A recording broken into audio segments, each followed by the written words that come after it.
Aircraft carriers are considered a cornerstone of naval power and are used by many countries around the world. They are used for a variety of missions, including wartime operations, power projection, humanitarian operations, and sea control. In this video, we will provide a brief history of aircraft carriers.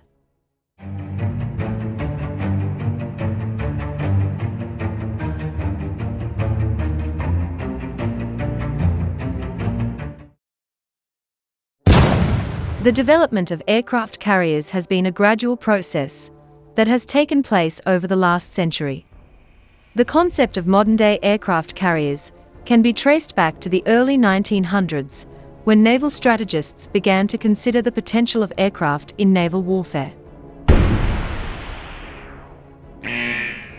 The first experimental aircraft carrier was the HMS Furious, which was converted from a cruiser in 1917. The HMS Furious served in both the First and Second World Wars, first as a cruiser and then as an aircraft carrier. As a cruiser, during the First World War, the ship was used to launch reconnaissance and bombing missions against German targets, and it saw action in several key battles, including the Battle of Jutland. In 1917, it was equipped with a flight deck, hangars, and elevators to support aircraft operations. During the Second World War, the HMS Furious saw action in several key operations, including the evacuation of British troops from Norway and support for the Allies' North African campaign. The ship was also used for training purposes and served as a training carrier for the Fleet Air Arm. The HMS Furious was followed by the HMS Argus. The HMS Argus was commissioned too late to participate in the First World War, but it was tasked to conduct deck landing trials. It was converted from an ocean liner that was under construction when the First World War began. Commissioned in 1918, the Argus was the first ship to be designed as a flat-top aircraft carrier with a continuous flight deck, which became the standard design for aircraft carriers. It was equipped with a hangar, elevators, and cranes to support aircraft operations. In World War II, the Argus was used as a training carrier and played a key role in the development of deck landing techniques for aircraft. The ship was also used to transport aircraft and supplies to support British operations in Africa and the Mediterranean.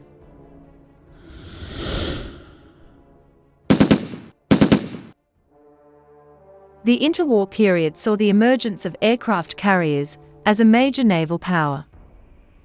The Royal Navy's HMS Hermes was the world's first ship to be truly designed as an aircraft carrier, although the Imperial Japanese Navy's Hosho was the first to be launched and commissioned. The Royal Navy's HMS Hermes was a light aircraft carrier that served in World War II.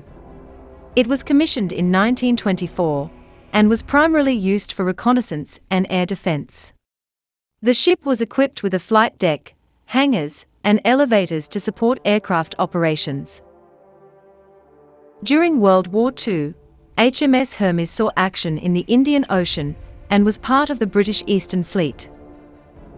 In 1942, the ship was sunk by Japanese aircraft in the Indian Ocean, marking the first time a British aircraft carrier had been sunk in action.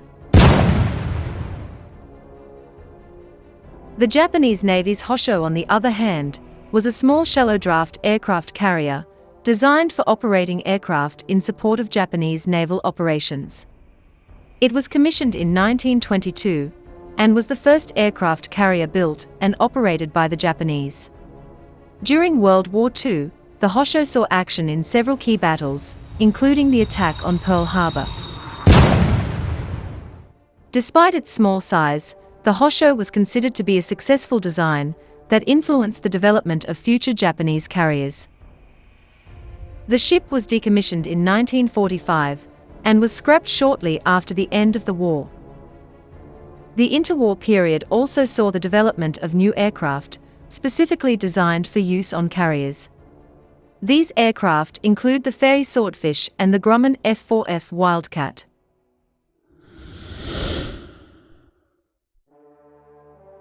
Before the advent of aircraft carriers, naval powers experimented with other types of carriers, such as balloon and seaplane carriers. Balloon carriers were ships that were equipped with gas balloons that were used for reconnaissance and spotting enemy ships. The balloons were usually tethered to the ship and were raised and lowered as needed. They were used primarily in the early 20th century, before the advent of aircraft carriers. Balloon carriers were used by several navies around the world, including the Royal Navy, the German Imperial Navy, and the United States Navy. Seaplane carriers, on the other hand, were ships that carried seaplanes that could take off and land on water. These ships were used for reconnaissance, bombing, and other offensive operations. Similar to balloon carriers, they were also used by several navies around the world, including the Royal Navy, the German Imperial Navy, as well as the United States Navy. Seaplane carriers were typically equipped with a small flight deck and a crane to launch and recover seaplanes. Some seaplane carriers were also equipped with a small hangar to store and maintain the seaplanes. Both balloon and seaplane carriers were important in the development of naval aviation, but they were eventually phased out as aircraft carriers became more prevalent. It was World War II that truly demonstrated the power of aircraft carriers. Both the United States and Japan utilized aircraft carriers extensively in the Pacific Theater, and the Battle of Midway in 1942 was a turning point in the war. The United States was able to sink 4 Japanese aircraft carriers, proving the effectiveness of carrier-based air power. This battle was a clear indication that aircraft carriers were going to play a significant role in future naval warfare. After the war, aircraft carrier technology continued to advance. Larger and more powerful carriers were built, such as the USS Forrestal and the USS Enterprise. Nuclear power also began to be used to propel aircraft carriers, allowing for greater speed and endurance. The USS Enterprise, which was commissioned in 1961, was the first nuclear-powered aircraft carrier. The Cold War era saw a new role for aircraft carriers, as a means of projecting power and presence in areas of strategic importance. Countries such as the United States, the Soviet Union, and the United Kingdom developed supercarriers that were bigger and more heavily armed than any carrier before them. These supercarriers were equipped with a wide range of aircraft, weapons, and defense systems. Today, aircraft carriers are a key part of the naval strategy for many countries.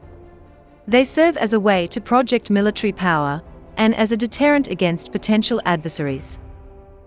Some of the most advanced aircraft carriers in the world are the US Navy's USS Gerald R. Ford, the Indian Navy's INS Vikrant, and the Chinese Navy's Liaoning. These supercarriers are equipped with state-of-the-art technology, such as electromagnetic aircraft launch systems, advanced radar systems, and missile defense systems. The history of aircraft carriers is a story of technological advancement and strategic importance. From the HMS Argus to today's nuclear-powered aircraft carriers, these ships have played a vital role in shaping the course of naval warfare. Did you know that one US aircraft carrier has a more powerful air force than 70% of all countries? If you didn't know this, you learnt it on the Military Stuff channel.